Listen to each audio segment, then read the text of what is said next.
आइए मेरे प्यारे दोस्तों, आपका स्वागत है ईशावास्य उपनिषद पाठ में। सबके मंगल की कामना करते हुए शुरू करते हैं। उस परमात्मा का नाम लेकर आशा करता हूँ आप सब स्वस्थ होंगे और इस श्रवण करने का लाभ प्राप्त कर रहे होंगे। तो आइए शुरू करते हैं। पहले मंगल पाठ करके फिर आपको मंत्र दिखाता हूँ आपको। ओम पूर्णमदः पूर्णमिदं पूर्णात् पूर्णमुदच्यते पूर्णस्य पूर्णमादाय पूर्णमेवावशिष्यते। ओम शांति शांति शांति। सबकी मंगल की कामना करते हुए अब मंत्र उच्चारण कर लेते हैं। ये ईशावास्य उपनिषद है। ये कर्म दो प्रकार के कहते हुए आगे कर्मों का विभाग करते हुए फिर पुनः पुनः कह रहे हैं कि अलग अलग कर्मों का क्या, ये क्यों कह रहे हैं। जैसे पहले भी एक बार कहा था कि ये बार बार कहने का कि जो कर्मी है या जो जिज्ञासु है वो याद रखे कि कौन से कर्म की क्या गति है। जिस प्रकार अधर्म की गति पशु पक्षी आदि, धर्म और अधर्म से मनुष्य आदि योनि, और धर्म ही धर्म करेगा तो देवता योनि में जाएगा। उसमें फिर आगे विभाग है।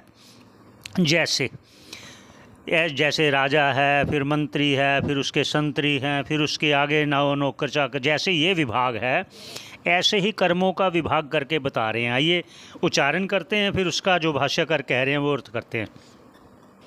अन्य देवाहु, आहु मतलब कहते हैं, अन्य देवाहु संभवाद अन्यदाहुर संभवात इति शुश्रुम धीराणाम ये न तद्विचक्षिरे। ये पहले 10वें मंत्र में भी ये दूसरी जो लाइन है आई थी।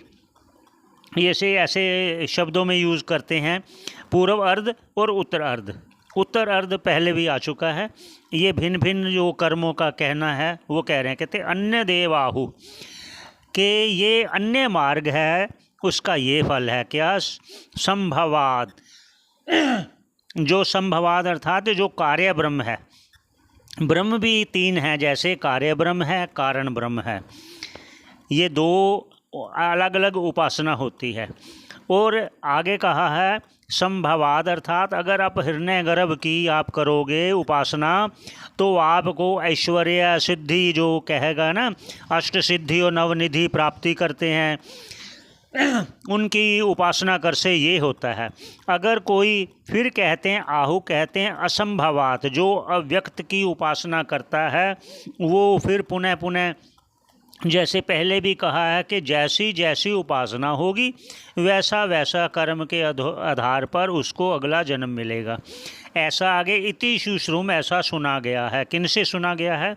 धीरा नाम, जो हमारे आचार्य जो जन हैं उनसे हमने सुना। ये सब जो विभाग है, न हमारे धीरा नाम हमारे, न हमारे आचार्यों ने तद वह सब विचक्षिरे ऐसा व्याख्या किया है, ऐसा कथन किया है, हमने उनके श्री मुख से ऐसा सुना है। ये उनका विभाग कर कहने का कथन है कि विभाग करेंगे तभी होगा।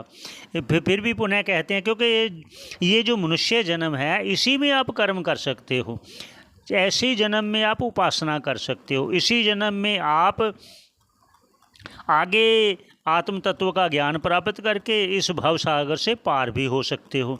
ये उनका बार बार कथन कहना इसलिए है ताकि वो श्रोता है वो पूरी तरह समझ सके हम क्या कह रहे हैं, अर्थात ये वेद क्या कह रहे हैं, शास्त्र क्या कह रहे हैं, हमारे आचार्यगण क्या कह रहे हैं।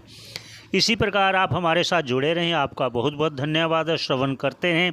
हम अगले मंत्र में मिलते हैं। बहुत बहुत धन्यवाद आपका। शुक्रिया, धन्यवाद।